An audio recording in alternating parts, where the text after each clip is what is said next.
The polar night held the village in a cup of cold so still that breath hung in the air like forgotten thoughts.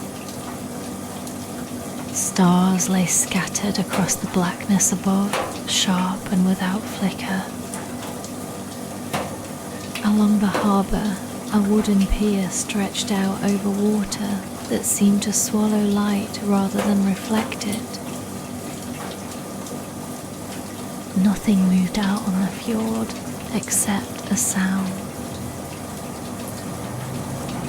Sigrid had walked from her house because sleep had become a stranger to her. She had wrapped herself in a heavy coat and pulled on boots, not intending to go anywhere in particular.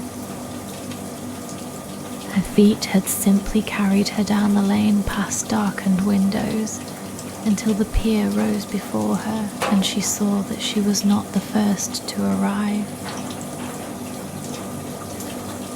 Lars stood near the end of the pier, leaning on a stick of driftwood.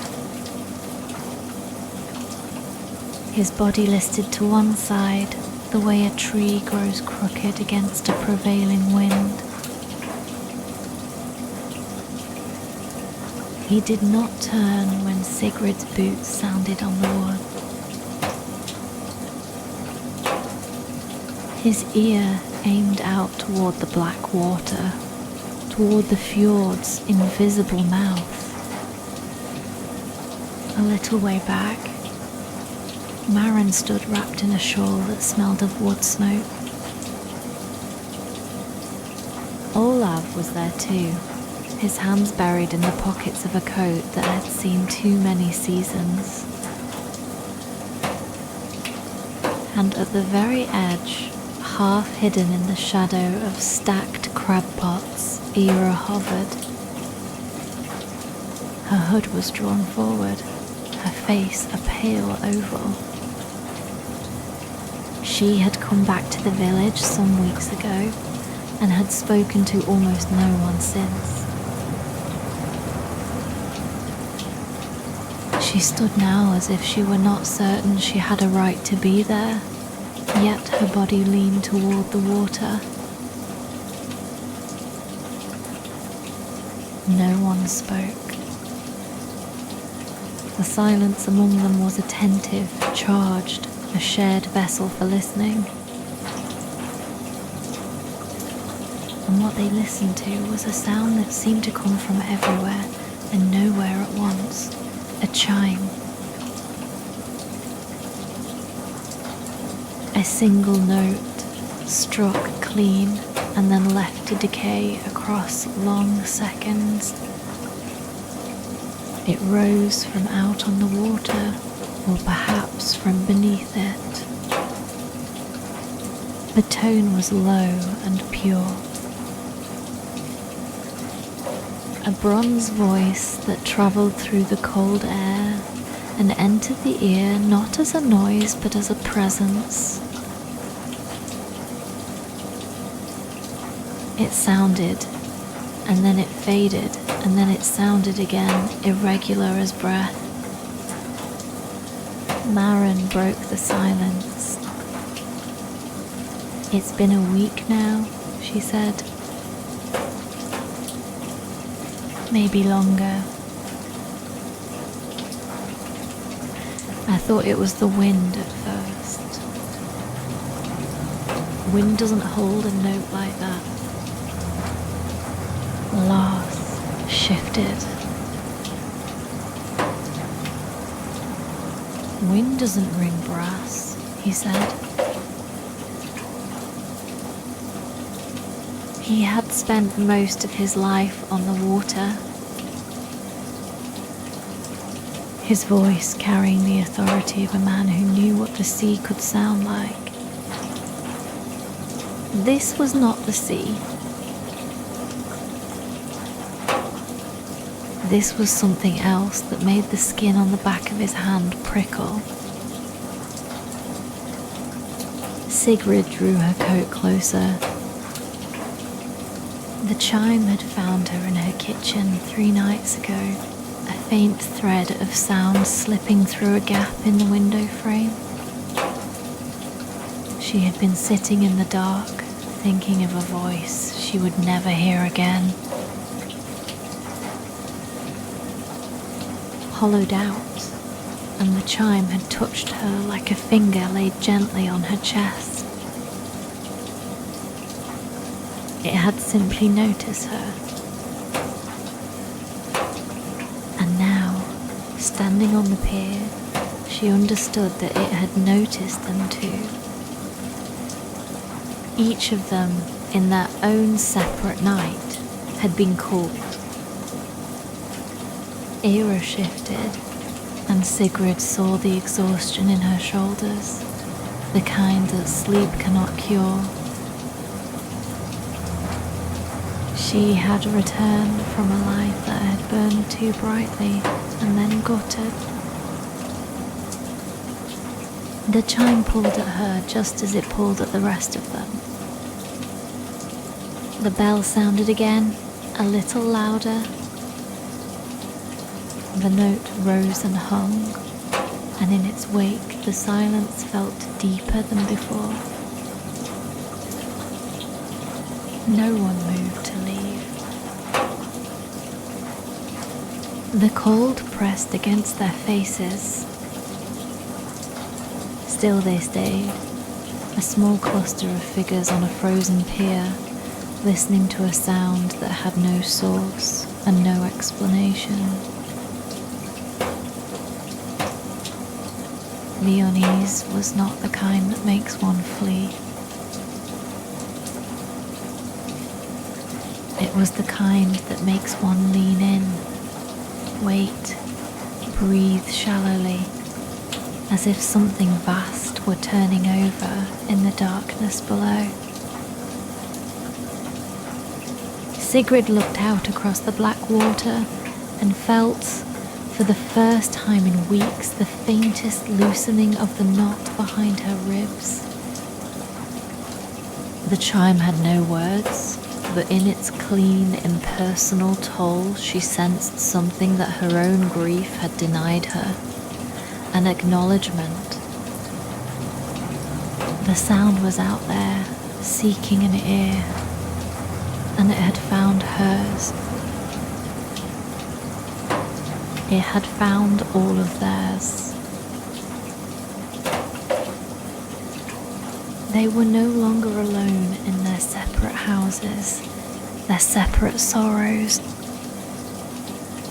They were here, together, held in the resonance of a bell that should not exist. And though no decision was spoken in that cold hour before dawn, a seed had been planted in the rime-crusted wood of the pier. In the shared breath of 5 people who had nothing in common but their presence on this shore. The chime had called, and something in them, quiet and unready, had begun to answer. They went home separately, each carrying the sound into a different room, and none of them slept for long. Sigrid sat in her kitchen until the windows paled, thinking of ropes, cold water, and the strange mercy of being useful. By noon, that answer had carried Sigrid to Ingrid's shop, where the stove ticked and the windows were white with frost. Lars was already there, seated near the counter with his stick across his knees. Ira stood by the rowan tree outside the window, one hand on the trunk, pretending not to listen, while her eyes kept returning to the black harbour water. Ingrid laid an old newspaper clipping on the counter. Its photograph showed the ferry Mary, before the war, flags bright on her mast and a brass bell above the wheelhouse. The ferry had gone down in winter fog, Ingrid said, somewhere beyond the deep channel.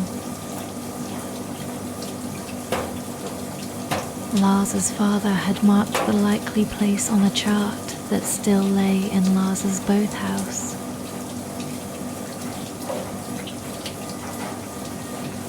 For those who listen, Ingrid translated from the bell's inscription, tapping the blurred print with one finger. Outside, Ira turned from the rowan tree and looked toward the harbour. Sigrid saw fear in her face, not of boats exactly, but of black water and what it might ask. She stepped outside with 2 cups of coffee, and they stood beneath the bare branches without pretending the fear was small.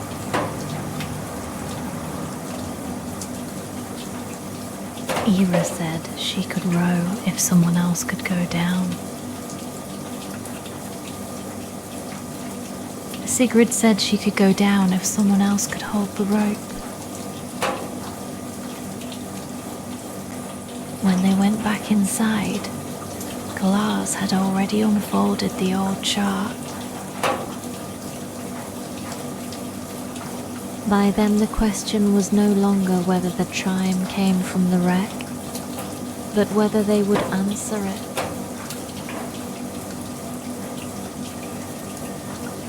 The next day, the twilight hung over the village. Sigrid found herself at the boathouse, where Lars had invited a few to see his old vessel, the Skjold. The boathouse smelled of salt and old rope, of tar and the faint, sweet decay of wood. Inside, the space was narrow and crowded, lit by a single lantern hung from a beam. Lars stood beside the boat, one hand resting on her gunwale, his face a mixture of pride and something that looked very much like grief. He had built her himself 40 years ago, from pine and oak and a kind of stubborn love. But she had not touched the water in over a year. Lars could not manage her alone anymore. His body would not let him. Ira arrived, quieter still but present, her hood down, her hands shoved into the pockets of her coat. Olav came a few minutes after, carrying a coil of spare rope. Ingrid told me what you're planning, Olav said. You'll need more rope if you're going over deep water. And you'll need ears. 5 ears are better than 3. Lars nodded, but his attention was on the boat. He ran his palm along the gunwale. She's sound, he said. Planking's tight. I recorked her last autumn. But I can't row her. Not any distance. Not anymore. The admission came out flat and unadorned. Lars's identity was lashed to the sea, to the pull of oars, to the strength of his own back. Ira stepped closer to the barrel of oars. She pulled one out, examined its blade. "I could row," she said. "I'm not strong, but I can pull an oar. I used to row on the lake when I was younger." Olaf grunted. "I'll take the other oar." 2 rowing, 1 steering, 2 listening. That's a crew. Sigrid looked around at them. "We could go out," she said. "We could find it. See if it's real." Lars studied them each in turn, expecting to explain all the reasons why it was impossible. But the obstacles did not matter to them. They were reasons to prepare. "The water will be cold enough to kill in minutes," he said. "The dark out there is absolute. No moon for another week. And we don't know exactly where the wreck lies. I have a chart, but it's old and the markings are faded. Then we'll bring lanterns," Sigrid said. "And flasks of hot tea. And we'll follow the sound until it leads us there." Lars looked at her for a long moment. He had heard about the breakup, the way her light had dimmed, but the woman standing in his boathouse now was not dim. She was focused, intent. Then Maren arrived, her shawl still wrapped around her shoulders. "I'll come," she said. "I've been on boats since I could walk. I won't be left on shore." That settled it. The boat needed a crew, and the crew was forming. Lars reached for a tackle box on a low shelf, intending to show them gear. He got his hands under it, braced his knees, and heaved. The box came up a few inches, and then his body betrayed him. His grip faltered, his back seized, and for a terrible moment he was going to drop it. But Olaf was there, catching the other end and easing it down. Lars straightened, breathing hard, his face flushed. "Damn thing's heavier than it looks," he said, deflecting. No one mentioned the tremor in his hands, or the way he had nearly fallen. The truth hung in the air anyway. He could not do this alone. None of them could. Ira knelt by the tackle box and opened it. Inside were coils of line, a hand axe with a worn handle, a small lantern, and a length of chain. She picked up the axe, tested its edge. "This will need sharpening," she said. If there's kelp, or if the bell is fouled, we might need to cut. Lars lowered himself onto a wooden crate. There's a whetstone on the shelf, he said. You'll find it. Era went to find the stone, and Sigrid watched her go. The younger woman moved with a purpose that had been missing before.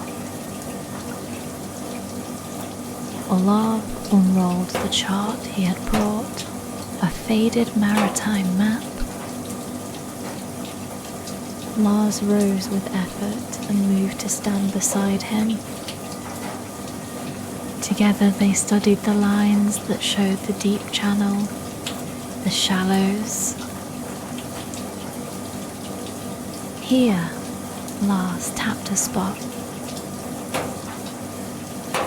That's where my father said she went down. The current runs through there, funneling between the rock walls. If the bell is ringing, that's where it'll be. Olaf traced the course. We'll need to row out past the point, then turn into the channel. It's a long pull in the dark. We can do it, Sigrid said. She had come to stand beside them. That sound, it's not going to stop on its own. And I don't think it wants to.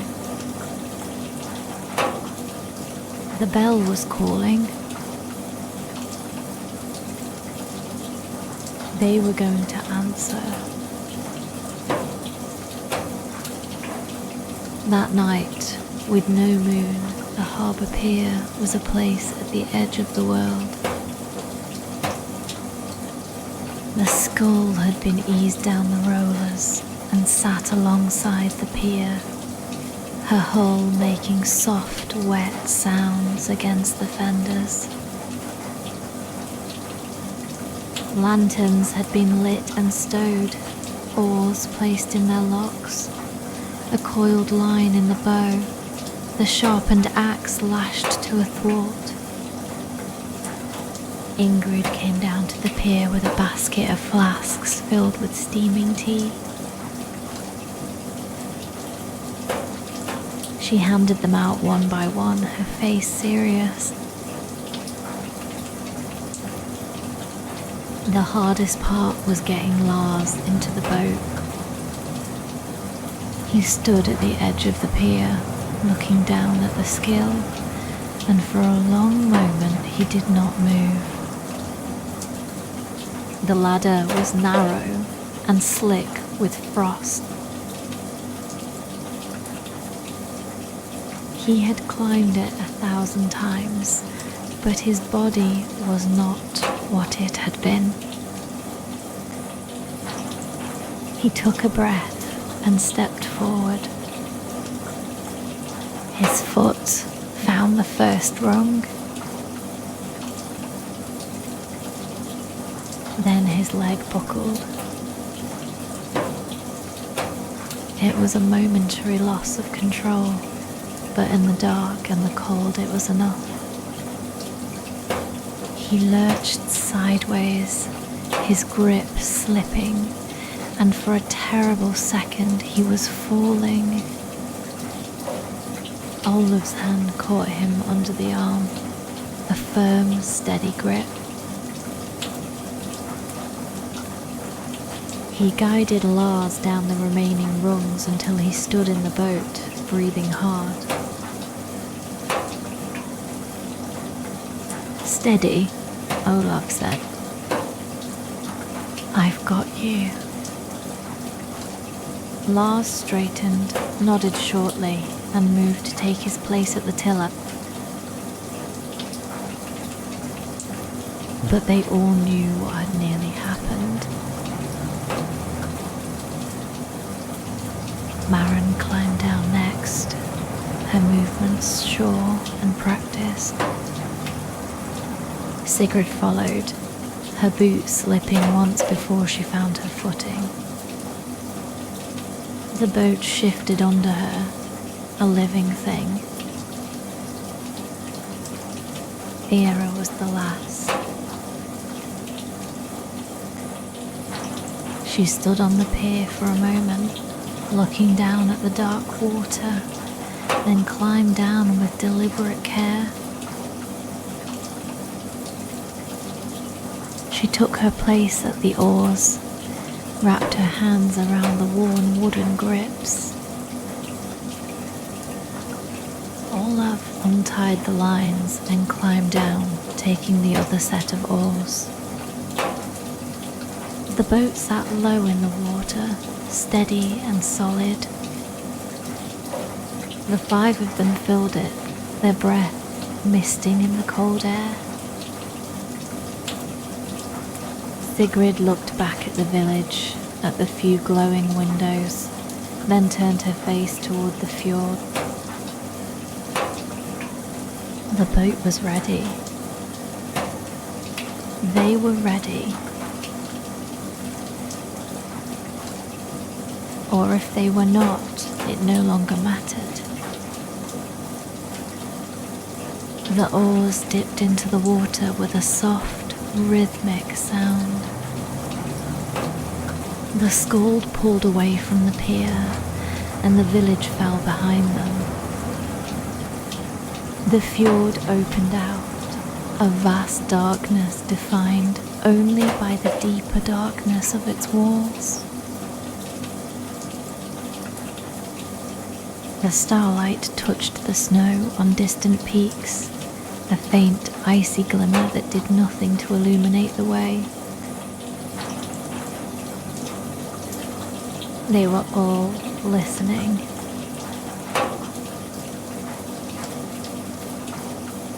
Olaf and Era pulled at the oars in a steady rhythm, their movements falling into sync.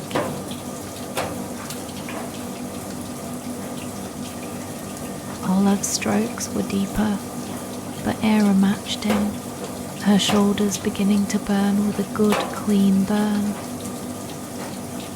Sigrid and Maren sat amidships, scanning the darkness. The chime had been silent since they left the pier. The fjord was quiet, but the silence was full of small noises. The lap of water, the creak of the oars, the distant cry of a night bird. They paused their rowing after a while, letting the boat drift.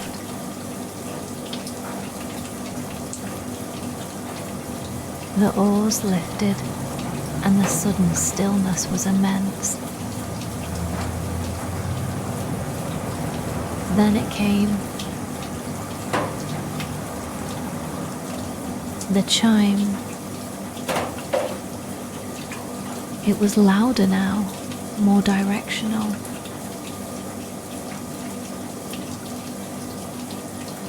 The note rose from the darkness ahead, and to the left, a pure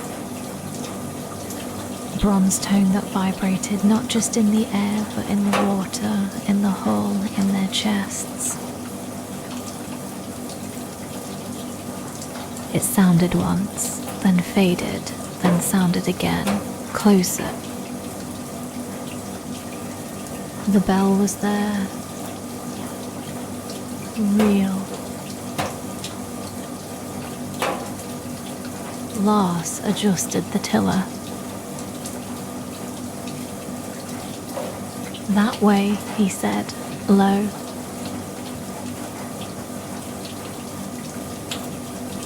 It's coming from the deep channel, just where the chart showed. Olaf and Era dipped their oars again, aligning with the sound. The chime tolled, guiding them. Sigrid closed her eyes and let the note wash over her, so clean, so unlike the jagged noise of her own thoughts. Ira pulled at the oar and welcomed the burn, remembering what her body could do. Lars steered, and his mind drifted back through the years to his wife, gone 6 years now. The chime tolled, and it sounded like the voice of something lost finding its way back. Maren spoke quietly. "The sea only takes what you offer," she said. Sigrid asked, "What are we offering?" No one answered.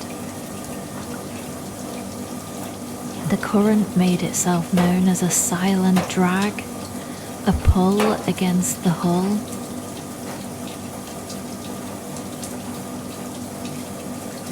Olaf adjusted his stroke, and Era followed.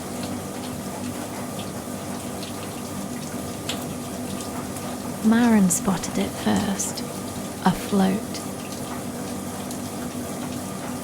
It bobbed ahead, a small, dark shape crusted with marine growth, a taut rope trailing into the black water. "There," Maren pointed. "That's not one of ours." Olaf shipped his oar and reached for the float. His fingers closed around the rope and he pulled just enough to test it. The rope jerked back violently and the boat tilted sharply.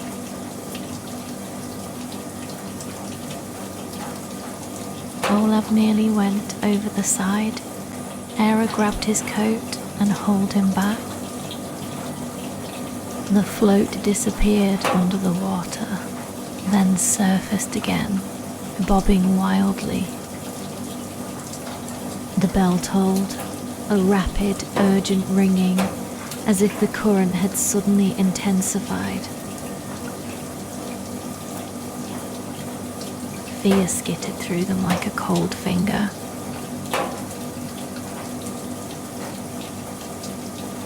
They were above something large, a presence in the water below.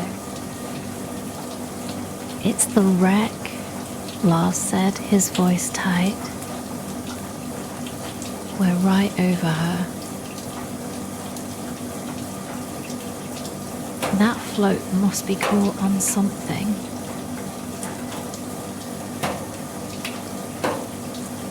A spar, maybe?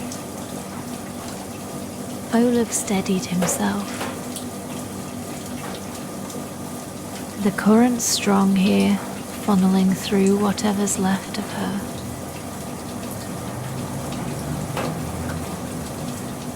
That's why the bell is ringing.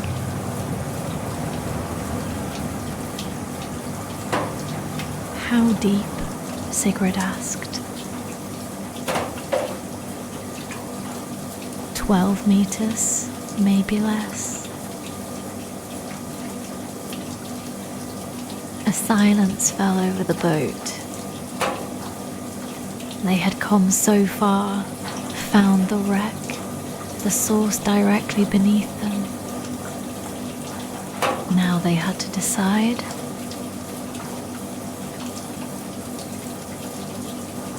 Maren spoke. "We could go back. We know where it is.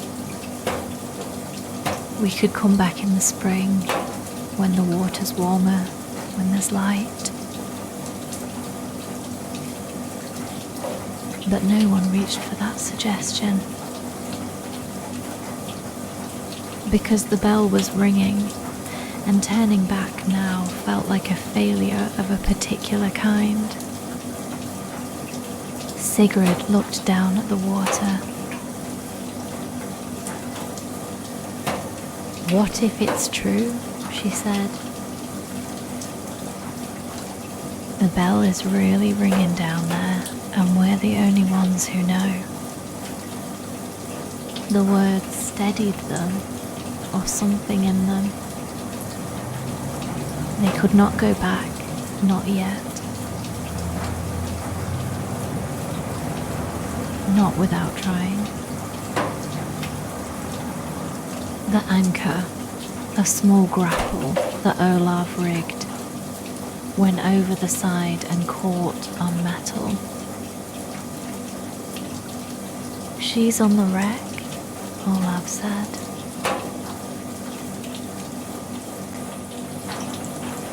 Holding fast.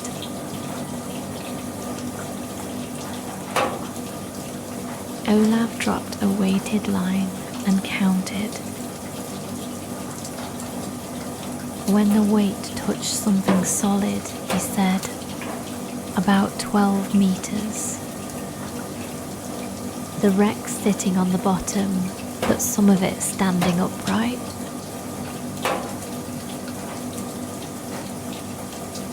"The bell must be on the upper part."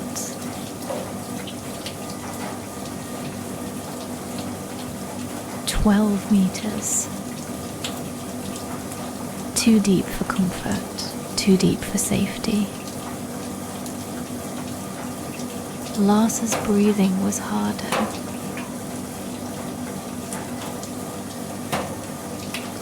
"I can't dive," he said bitterly. "My lungs are too weak. Even if the water were warm, I couldn't hold my breath long enough." Olaf shook his head. "I never learned. Grew up on boats, but I never learned to dive. That left 3. Maren was too old, her body too stiff." Sigrid and Era exchanged a look. Era was the obvious choice, youngest, strongest, but she shook her head, a tight movement of fear and shame.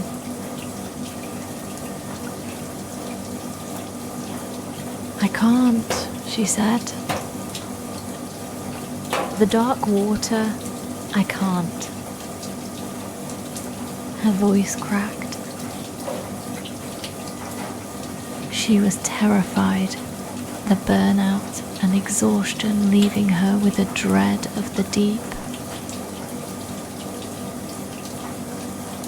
Sigrid looked at the water. The bell hummed beneath it, a sound as familiar as her own heartbeat. She had been the one to hear it first, hollowed out by grief. She had spoken the idea aloud, and now she felt, with a certainty, that the bell was calling specifically to her. The note that had noticed her.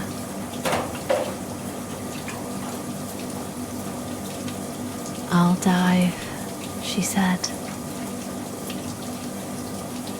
The words cut through the cold air with a strange finality. The others turned to look. Sigrid was not strong, not young, but she had free dived as a girl in summers, diving for shells.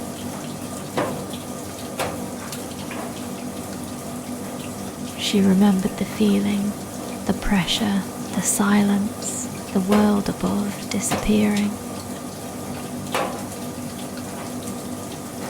"I want to," she said. "I need to." This is the first thing that has felt like mine since everything. I need to do something real.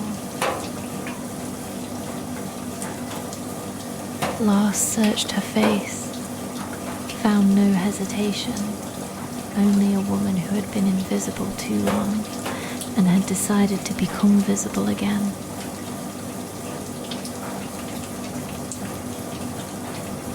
"All right," he said.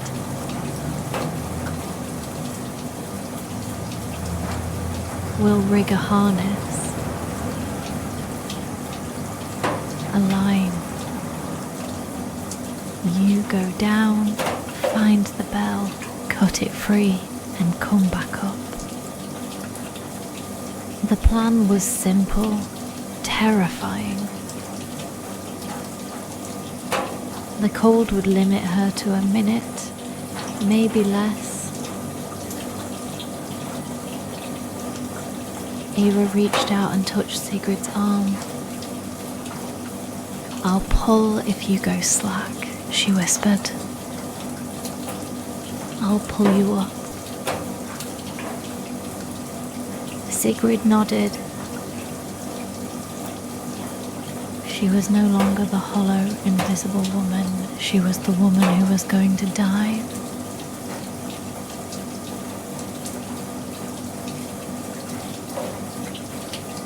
The bell was calling, and she was going to answer.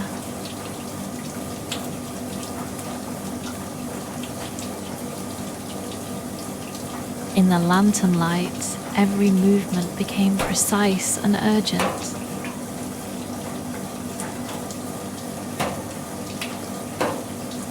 Sigrid stripped off her heavy coat, her jumper, until she stood in only her thermal underlayers, shivering uncontrollably.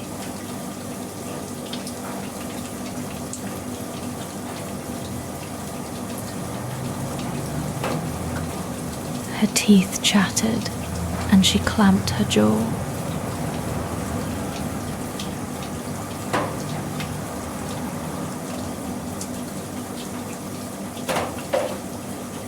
Lars took the bowline in his gnarled hands, worked it with a steadiness that surprised everyone, and tied a perfect bowline around her shoulders, under her arms, checking it twice.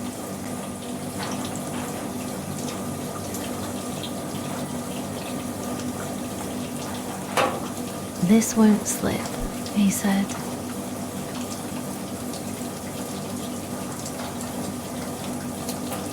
"It'll hold you no matter what."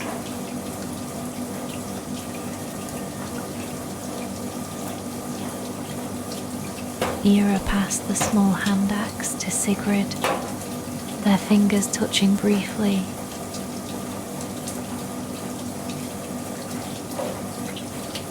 Sigrid tucked it into a loop on the harness, a cold, hard weight.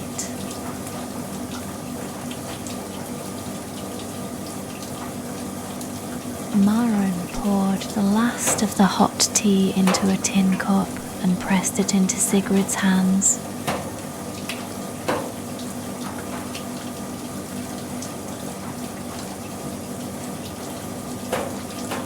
Sigrid drank, feeling the warmth spread.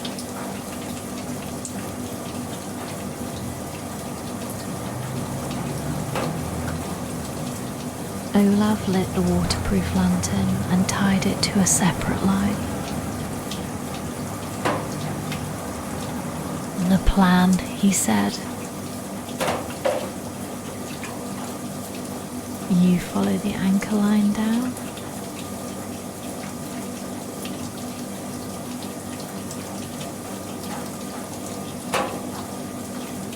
It'll take you straight to the wreck.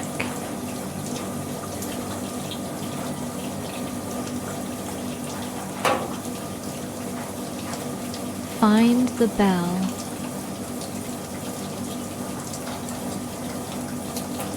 Cut it free.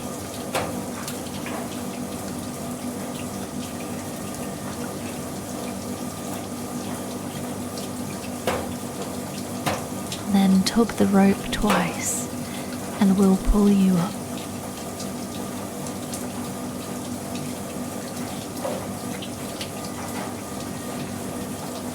The cold will limit you.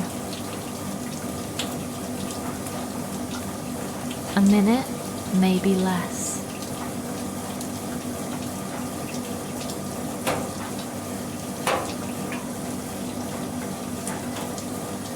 Don't push it.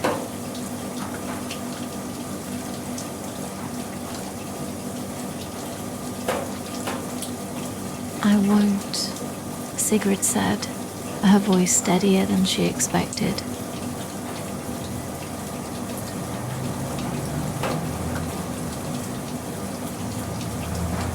She moved to the side of the boat, bare feet on the cold wood.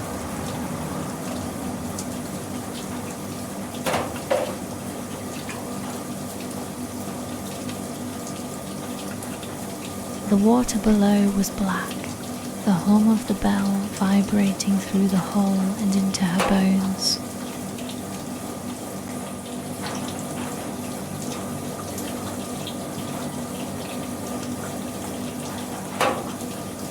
She looked at the faces around her, Lars pale and stooped, Era gripping the rope, Maren with something like prayer, Olav solid and grim.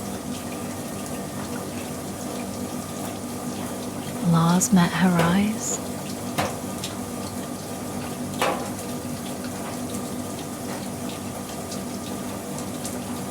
Come back, he said, and then we'll have a story.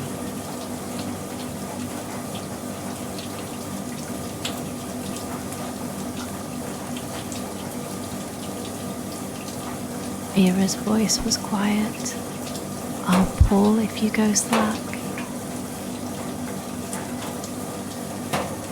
Maren touched Sigrid's shoulder, a brief, warm pressure.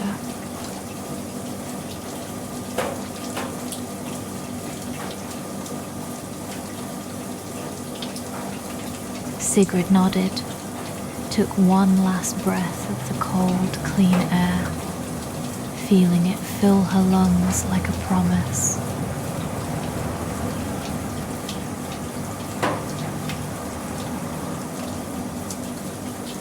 Then she slipped over the side and into the black water, and the fjord closed over her head.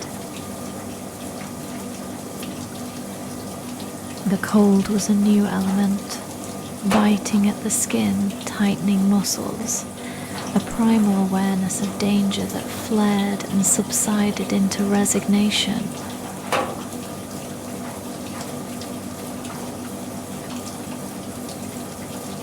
She opened her eyes. The darkness was not complete. Above her, the lantern was already descending, a wavering disk of gold illuminating a cone of drifting particles.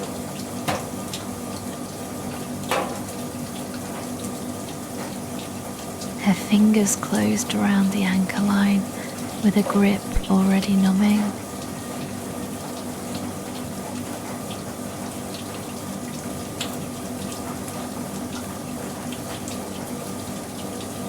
The chime was different underwater, entering her body directly, a vibration in her chest, her skull, her teeth. The note was deeper, more sustained, as if the fjord were the body of a great instrument and the bell its heart.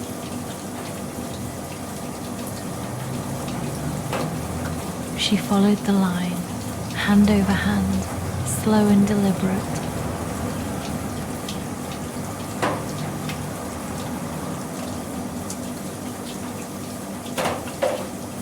The rope was rough under her palms, barnacles scraping her skin, but the cold numbed the cuts.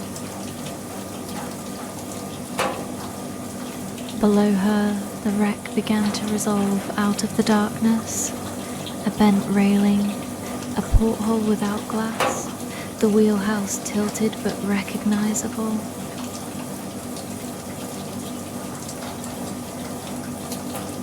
and on a post near the wheelhouse, the bell.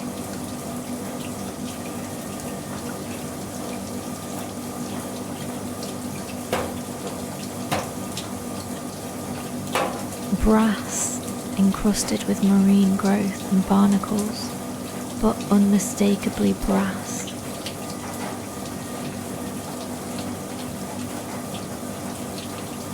It was larger than she had imagined, maybe the size of a small bucket.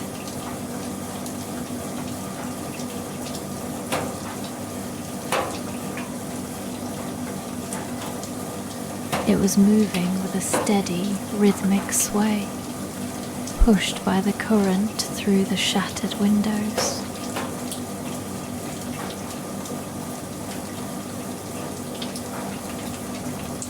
With each pulse of water, the bell swung, its clapper struck, and the note sounded.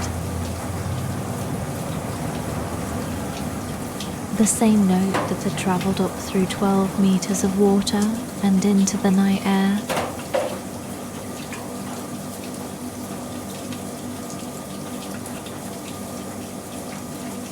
Into the ears of 5 people who had been lost.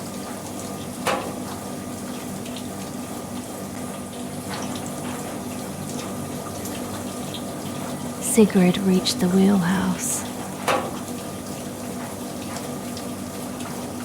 Her lungs were beginning to ache, a deep, spreading pressure.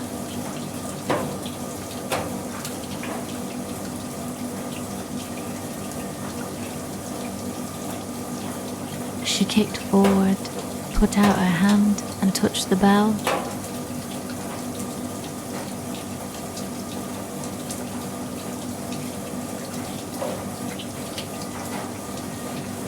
The sound stopped.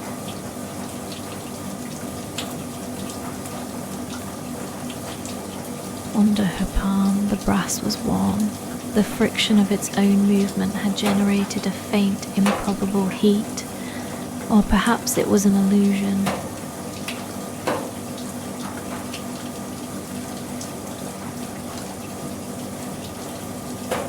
It did not matter.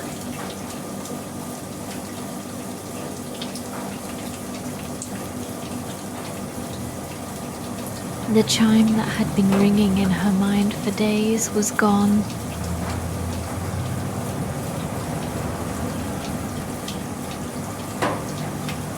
She hung there, her hand on the bell, suspended in the dark water.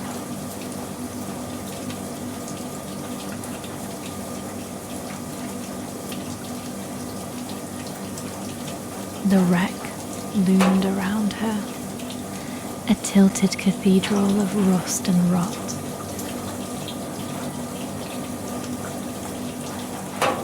She thought of nothing, not of her ex-partner, not of her grief, not of the cold slowly wearing her down, only of the bell, the weight of it, the reality of it.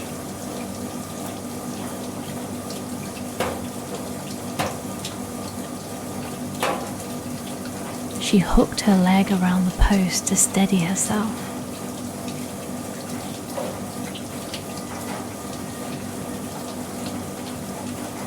The cold had moved past pain into a deep, spreading numbness that was almost peaceful.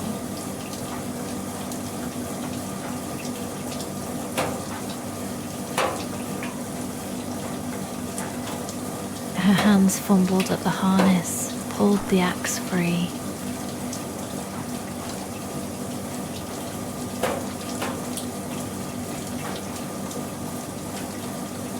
The bell's mounting bracket was iron, rusted and pitted, 2 bolts frozen with corrosion.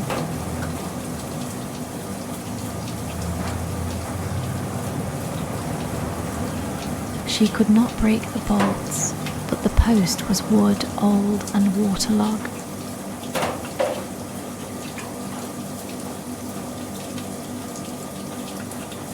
She began to hack at the wood below the bracket.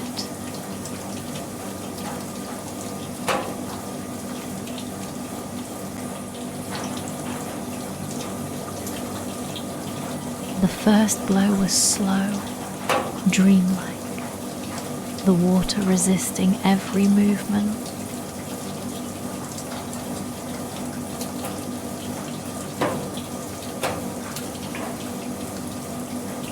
Chips of rotten timber floated away, drifting upward like small, dark birds.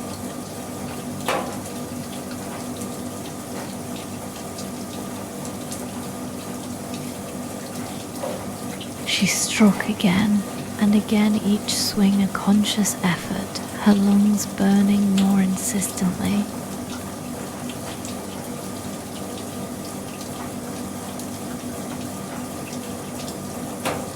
She had been down for 40 seconds, maybe 50. The limit was approaching, vision narrowing.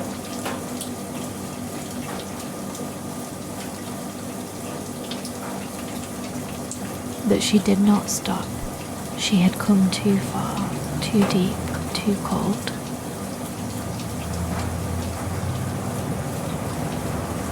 She was not the echo, not the invisible one.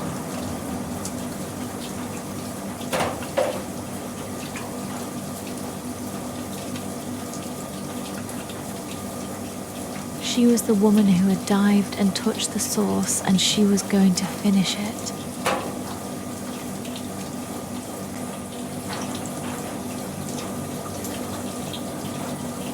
The axe bit again, and something gave. One bracket sagged, the bolt pulling free from the rotten timber. The bell tilted, its weight shifting. She grabbed it with her free hand to keep it from falling.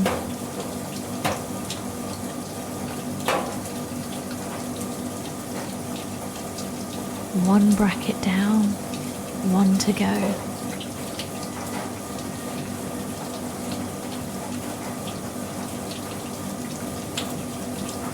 Her strength was fading.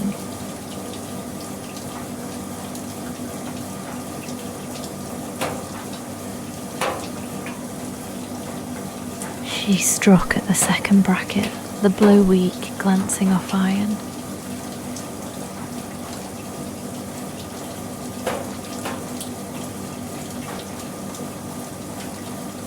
She tried again, putting what remained of her strength into the swing.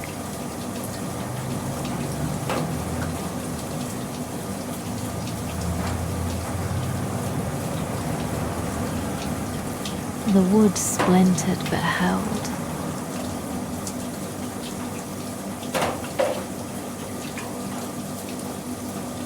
She was out of time, lungs screaming, vision tunneling, primal signals urging her to ascend. But the thought of surfacing without the bell was unbearable. The bell was hers. She would not leave it behind.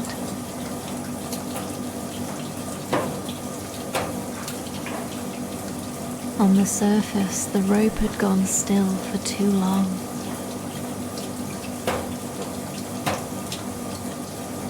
Lars had stopped counting, his hand trembling on the tiller.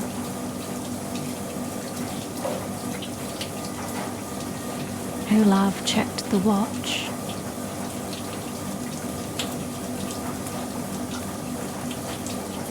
Over a minute, he said. She's been down over a minute.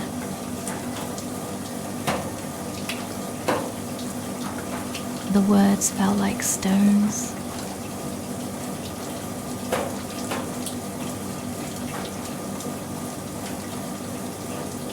A minute was the limit, beyond which the body shuts down.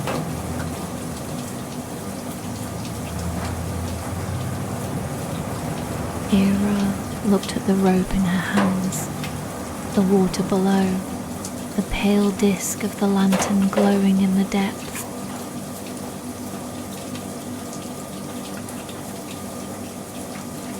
She made a decision.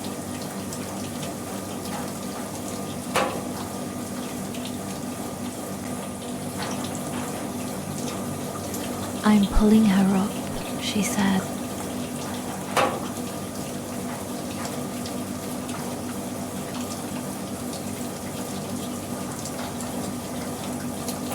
Olive moved to help, his hands joining hers on the line.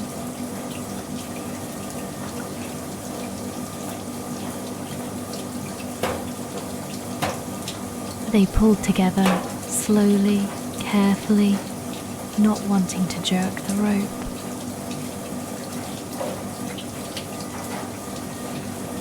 The rope came up a few inches, then stopped with resistance, a weight more than just a body.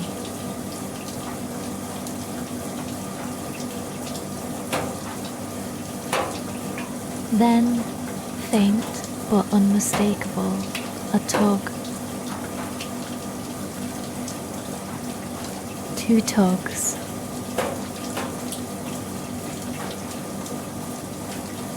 The signal.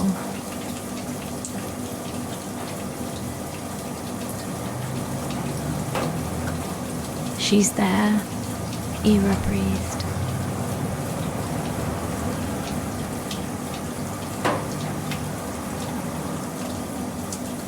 She's still there.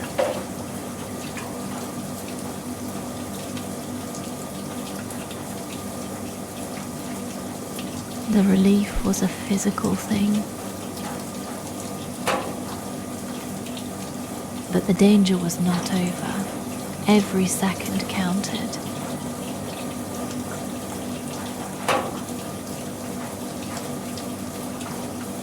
They held the rope steady, waiting.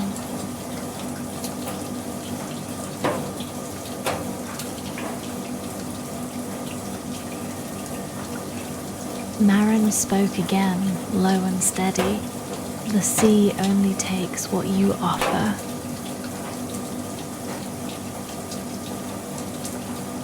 She offered herself, not the rope.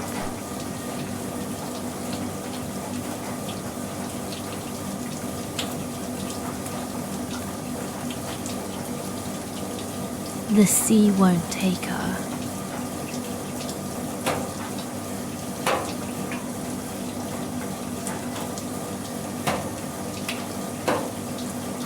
Not tonight.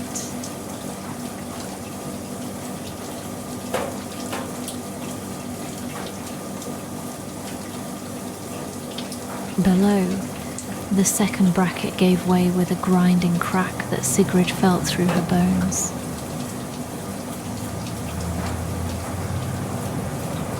The wood splintered, the bolt tore free, and the bell was loose.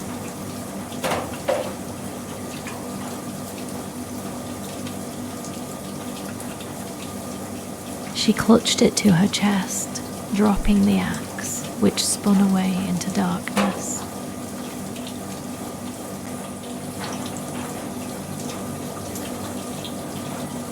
The bell was heavy, dragging her down, and a spike of animal fear hit her.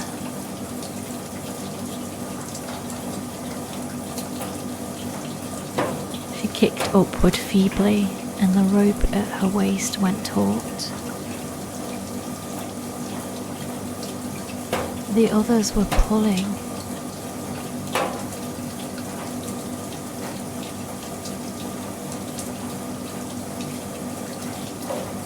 She let herself be lifted, no longer fighting.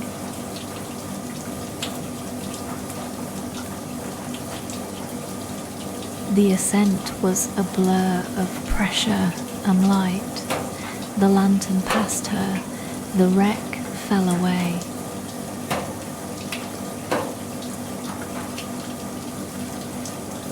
The tilted wheelhouse, empty portholes, broken railings, all receding into the darkness.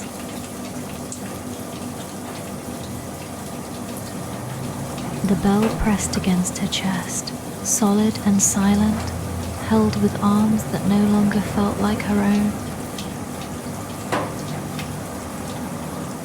The current shifted as she rose. Without the bell in its path, the water moved differently.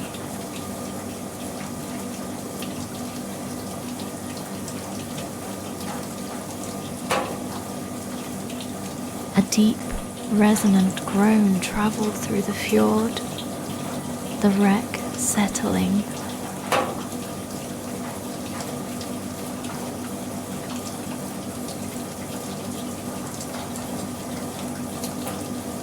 Bubbles escaped from below, a slow silver stream.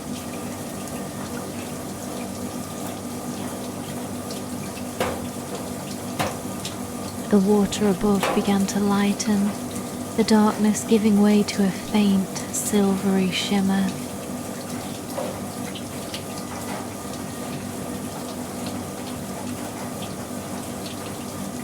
She broke the surface with a gasp, half water and half air. The bell still clutched to her chest.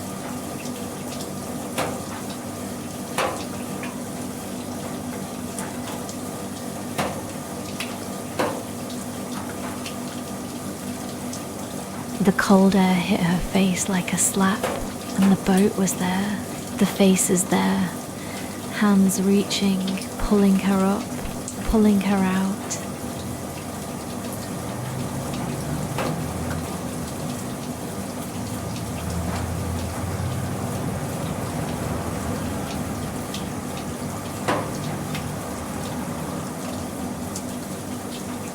The bell clanged dully against the gunwale as they lifted it to board.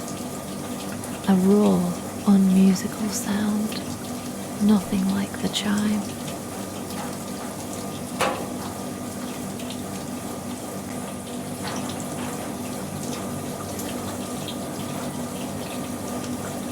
It was a sound of weight and metal, of a thing being hauled out of its element, marking the end of something.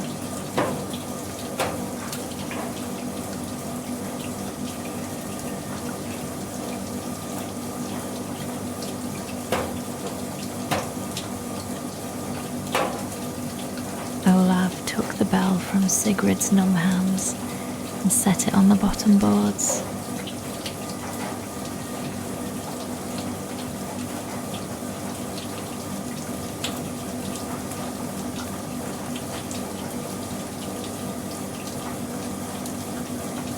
It lay on its side, crusted with barnacles, brass gleaming faintly under its patina.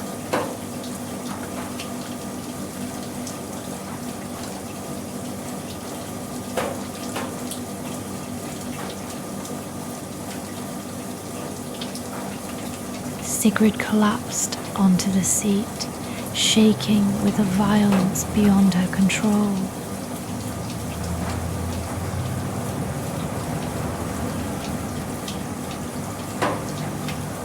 The cold had settled into her bones. Her lips were blue, fingers white, skin mottled.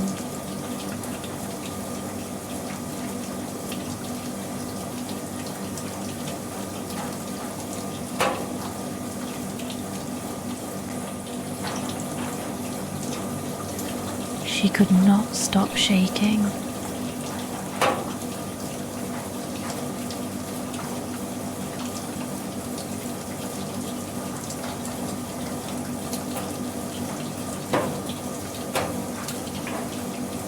Lars was the first to reach her, pulling himself up from the tiller, finding a wool blanket in the storage locker.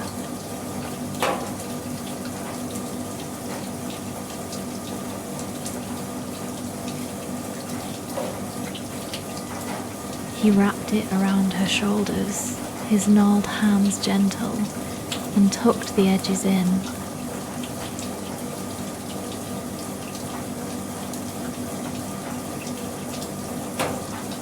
"Come back, then we'll have a story," he said, his voice rough.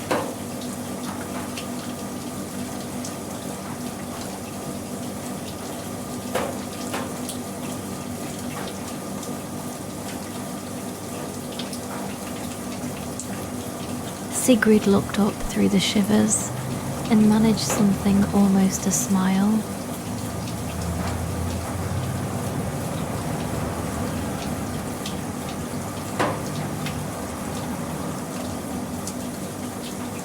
Maren unscrewed the flask, poured the last of the hot tea into the cup, and helped Sigrid lift it to her lips.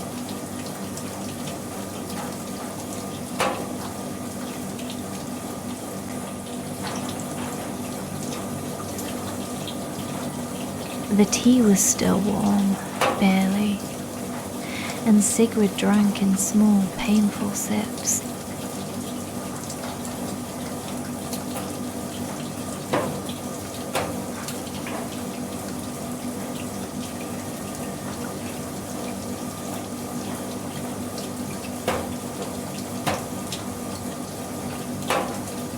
Ira had not moved from her place at the rope, still holding it, her knuckles white.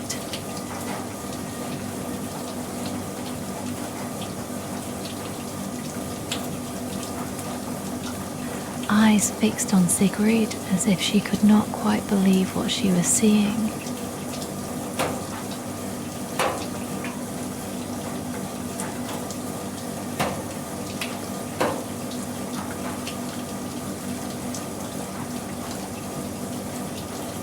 She had pulled the rope, felt the weight, the resistance, the signal.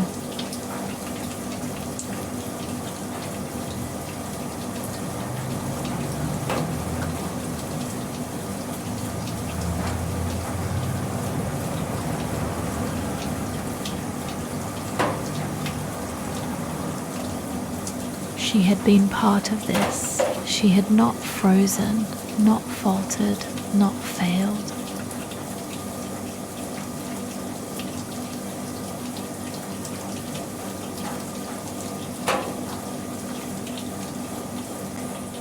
The knowledge settled into her slowly, a warmth different from the tea, but no less real.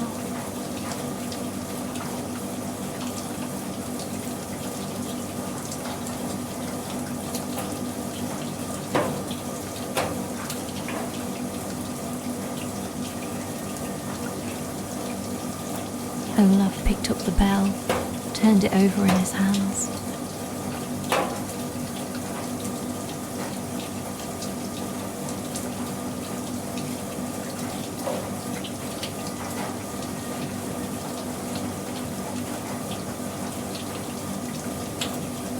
It was heavy, solid, a thing of craft and purpose.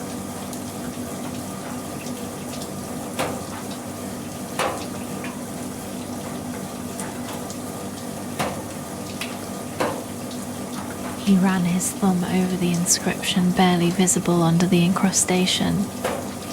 For the Somme litter, he read aloud.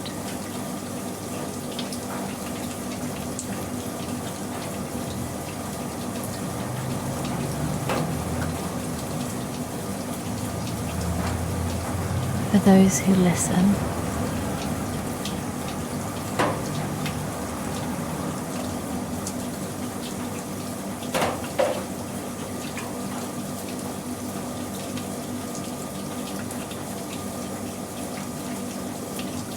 No one spoke.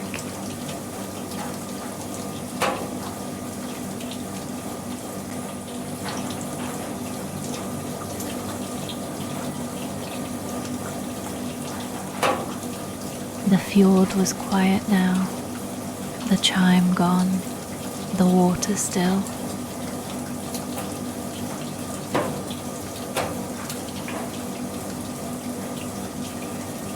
The only sounds were the creak of the oars, the drip of water from the bell.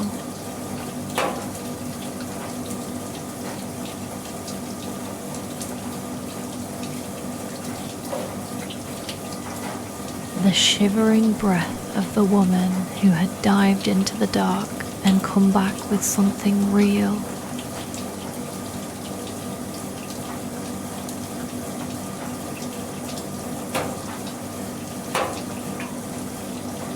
The bell lay on the bottom boards, silent and strange,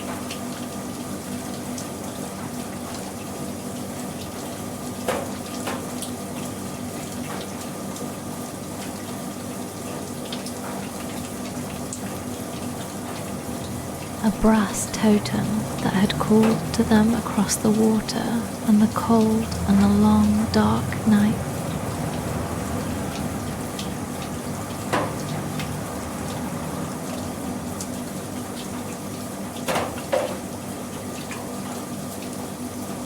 It was no longer a mystery. It was a thing they had found, a thing they had brought up, a thing that was theirs.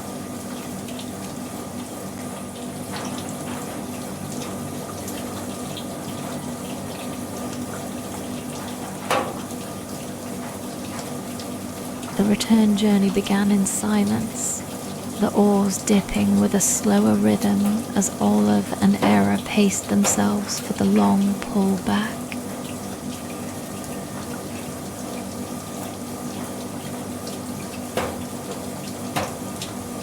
The boat rode lower, weighed down by the bell and the exhaustion that sat heavy on every shoulder.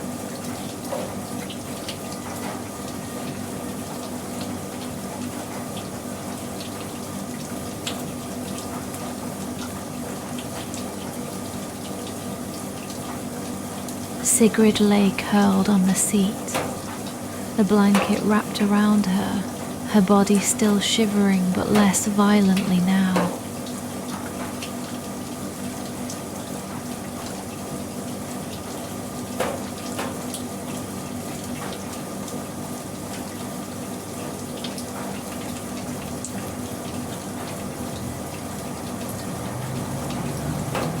The shivers came in longer intervals, the warmth slowly doing its work.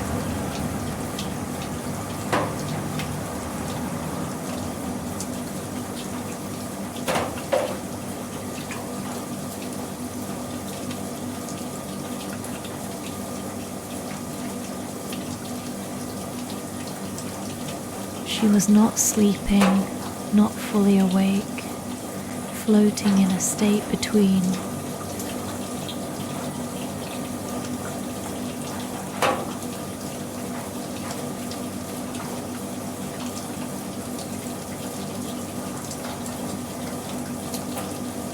The bell was in the boat. She had touched it, cut it free.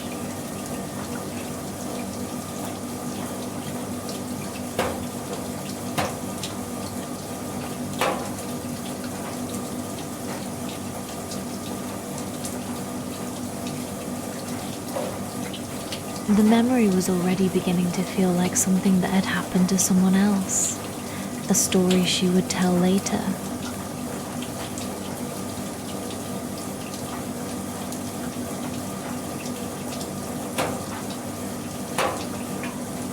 Lars steered with one hand, the other on his knee.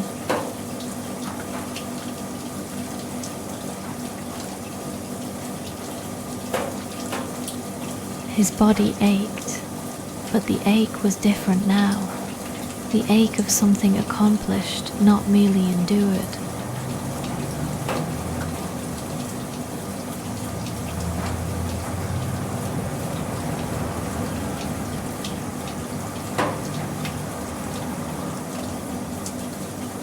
He looked at the bell, thinking of his father, who had told him the story of the wreck.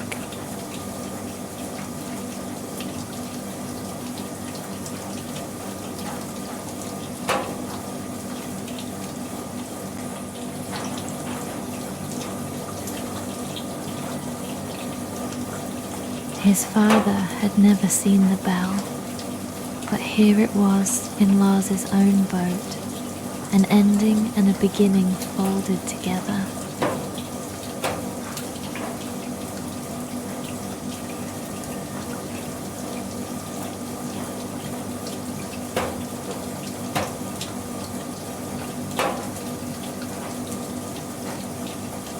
Era pulled at the oar, her strokes steady, the burn in her shoulders a deep, satisfying warmth.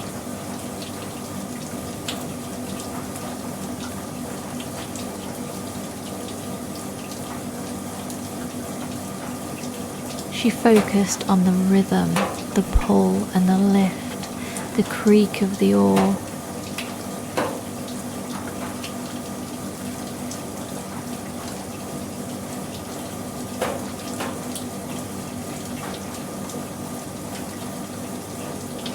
She was tired, more tired than in a long time, but it was a clean tiredness from using her body for something real.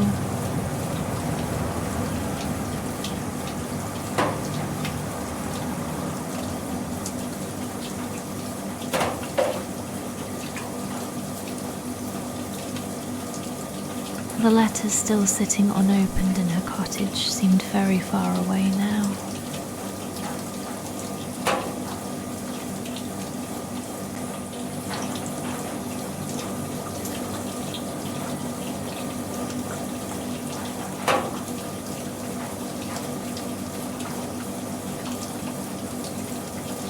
Small and distant, like lights on a shore she had sailed away from.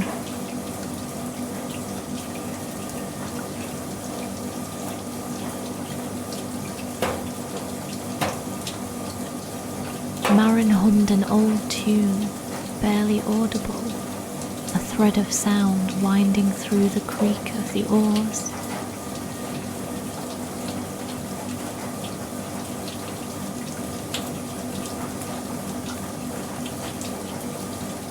It was a lullaby or a working song about the sea, the shore, the boats that went out and came back.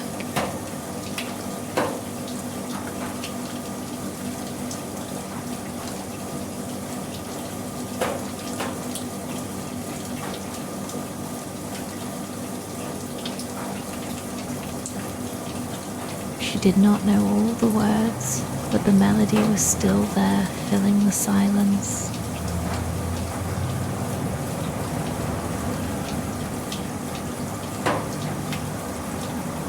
Olaf rode with patience, his eyes on the dark shape of the shore that would soon resolve out of the night.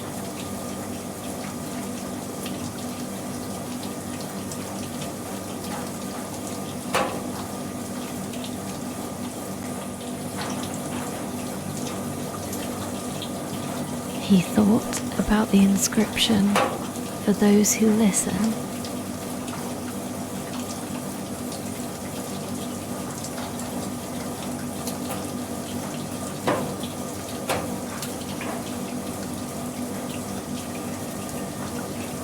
They had been listening, all of them, and the bell had answered, or perhaps they had answered the bell.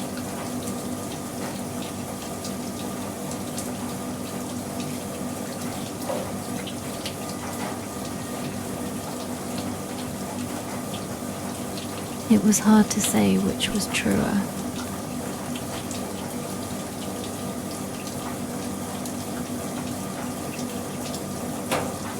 The sky above had begun to change, still black, still scattered with cold, sharp stars.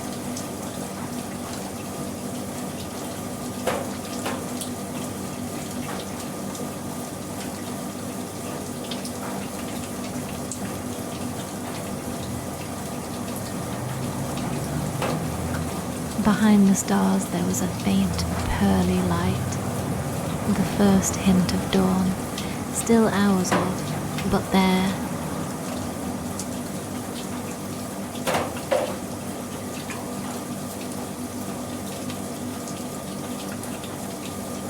The world was turning, the night was passing, the boat was going home.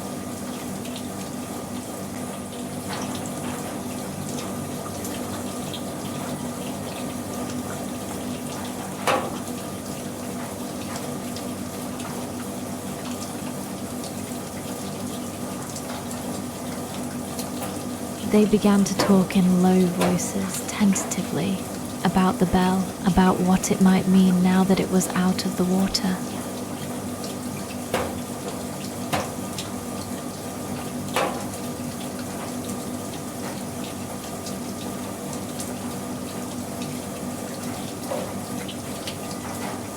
Would it ring again if they hung it?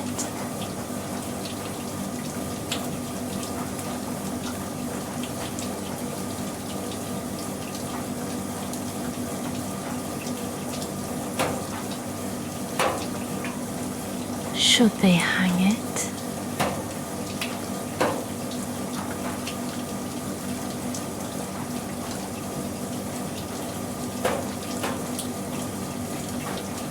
Should they clean the barnacles off or leave them as a record of its time in the deep?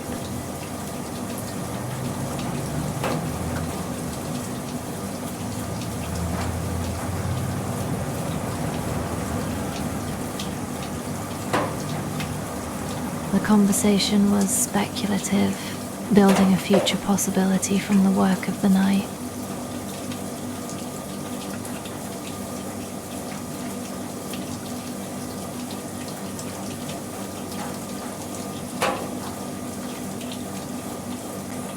They were no longer adventurers, they were caretakers of a shared object, and the object was already beginning to shape their thoughts.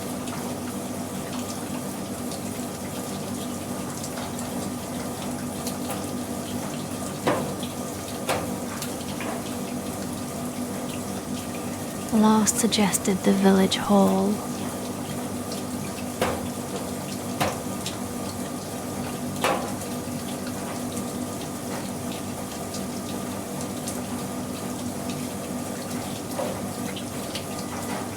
It should be somewhere everyone can see it, he said.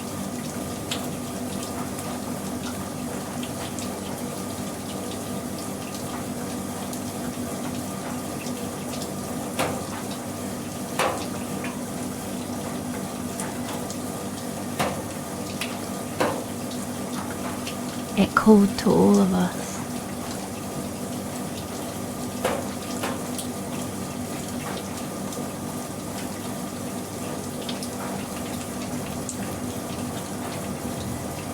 It should be where all of us can hear it, if it ever rings again.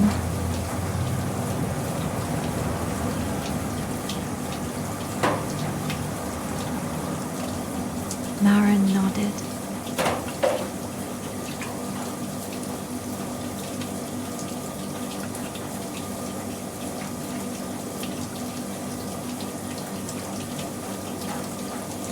The hall has that big beam over the table.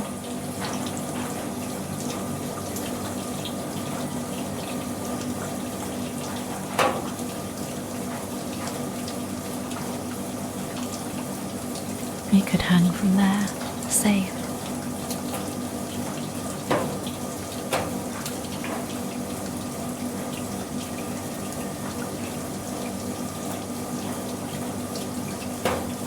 Era, speaking for the first time since the dive, said, "We should clean it just a little, enough to see the inscription."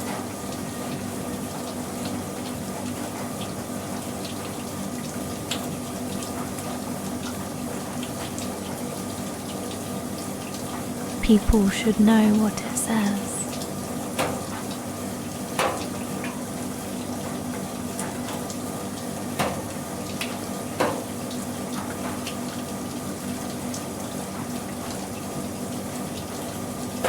And Sigrid, from her cocoon of blankets, her voice still thin and shaky, said, "It doesn't need to sound the same."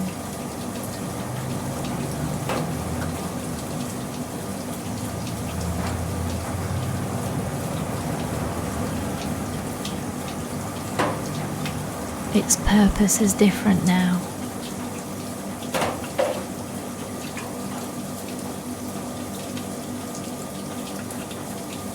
No one argued. The words settled into the boat like a blessing.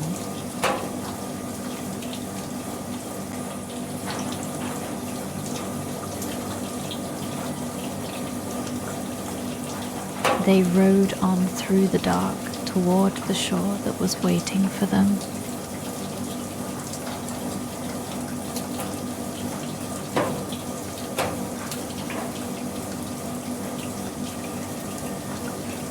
The harbour lights appeared as a cluster of small, wavering stars low on the horizon.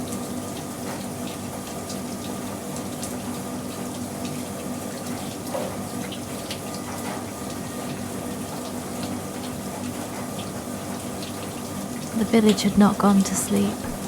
A small group had gathered on the pier, Ingrid with a raised lantern.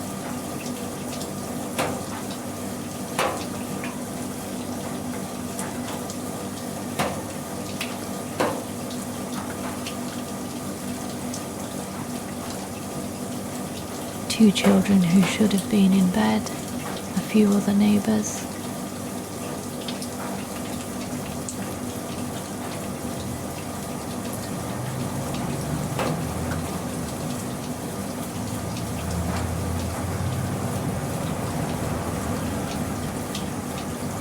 The scare glided toward the pier, her hull nudging the fenders.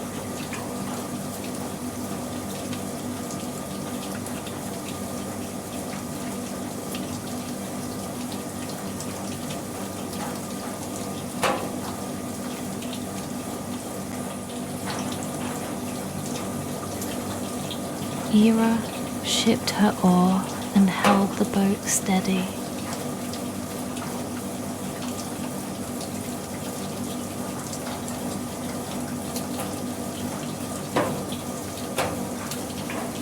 The faces above looked down at them, at the dark shape of the bell in the bow.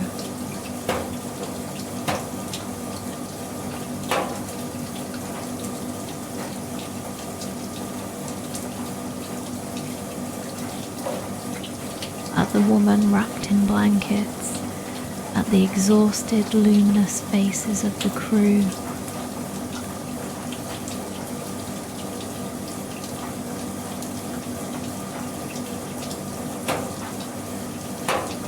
Sigrid broke the silence. You found it.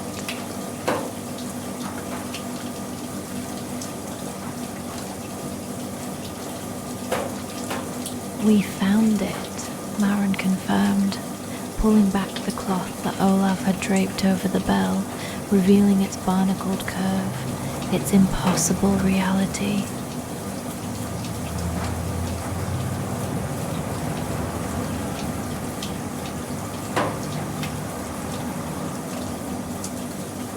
The onlookers stared. The children pressed closer, wide-eyed.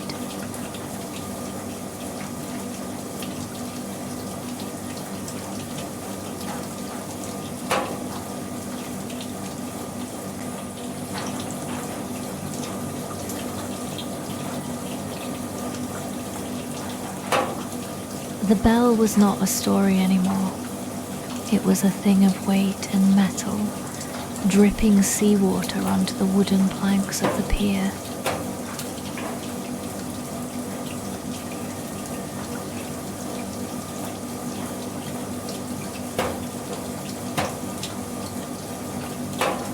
Lars was helped up the ladder, Olav's steady hand under his arm, his legs nearly giving out at the top.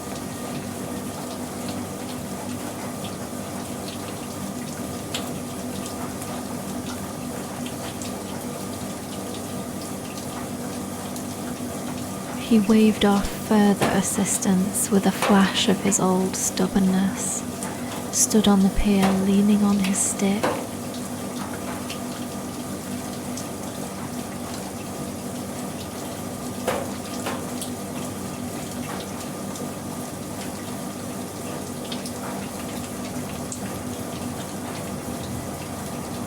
Looked at the bell with an expression difficult to read. Pride, perhaps.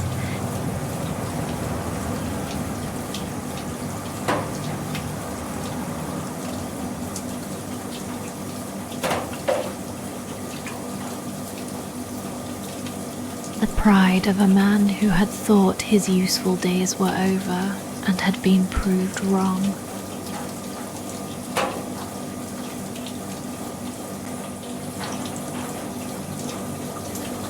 Sigrid stepped ashore on her own, though shakily, the blanket still wrapped around her.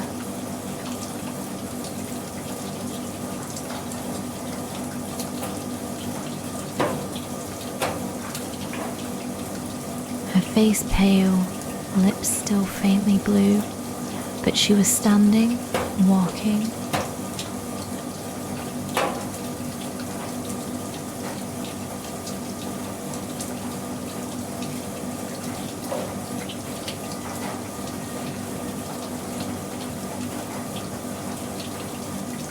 She was not the woman who had slipped into the black water.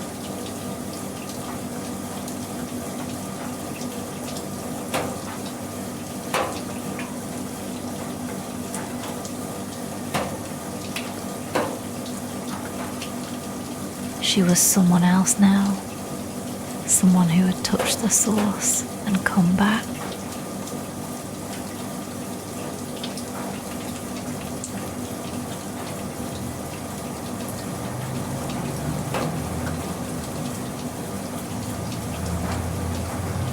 Era lifted the bell from the boat and handed it up to Olav, who set it on the pier where everyone could see.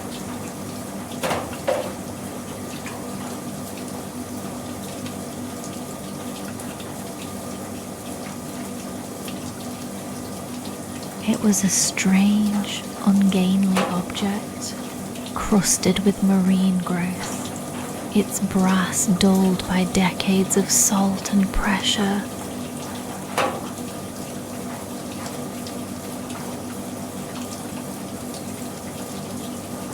In the lantern light, with the stars above and the dark water below, and the small crowd gathered around, it was beautiful.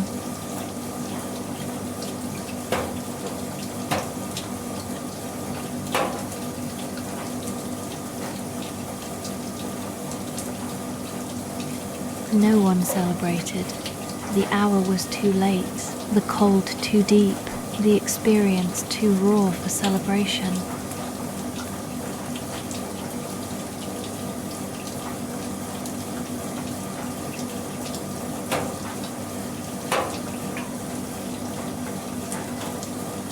But there was a solemnity to the moment, a sense of reception rather than triumph.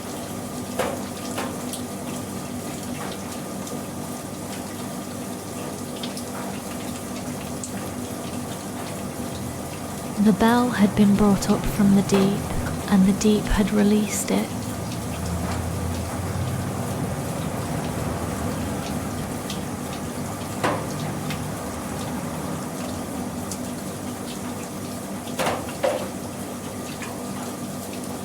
Now it sat on the pier as if it had always been meant to be there.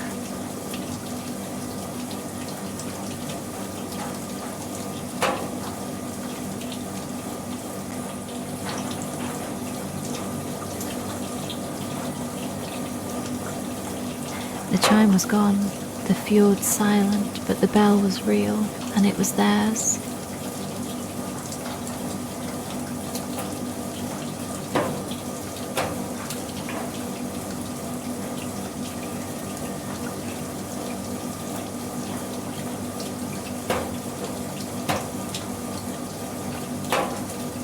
The village hall was warm, a few candles lit, the long table waiting.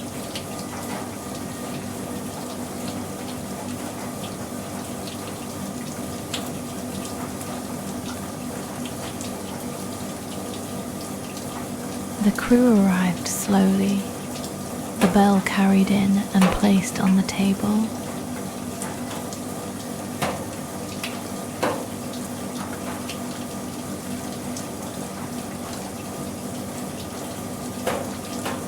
Olav wiped away marine growth with a cloth, revealing brass beneath.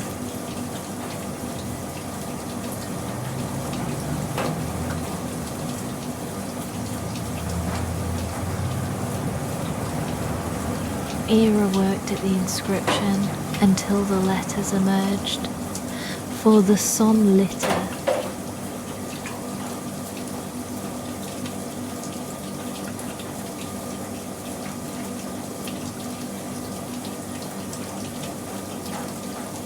Lars sat heavily, looking at the words.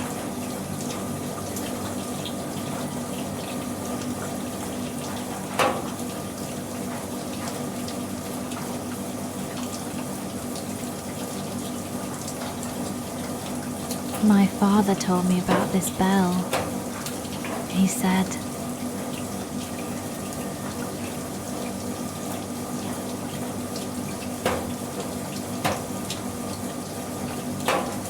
He never saw it, but he told me it had an inscription.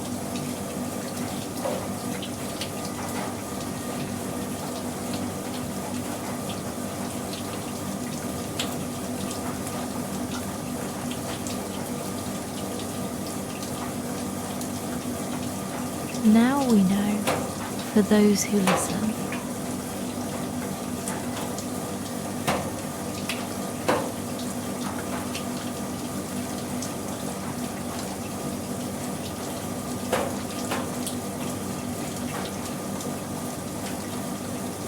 Sigrid, still wrapped in her blanket, touched the bell.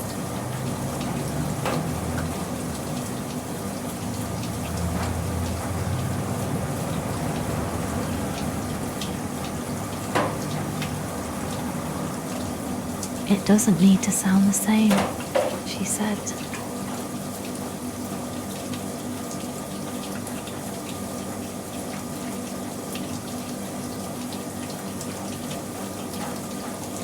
It called us when it was under the water.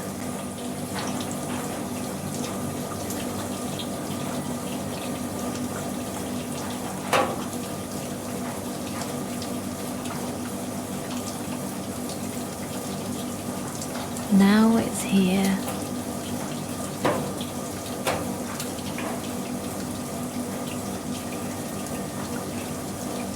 Its purpose is different.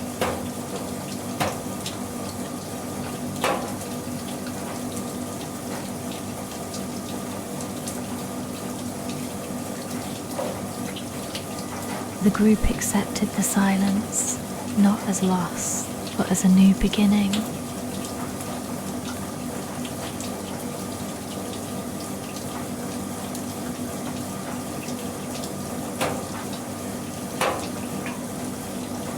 The bell was no longer a mystery.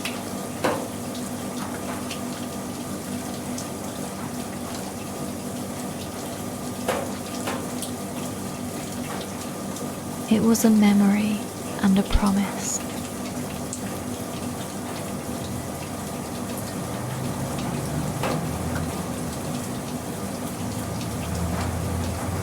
It sat on the long wooden table, and it was theirs.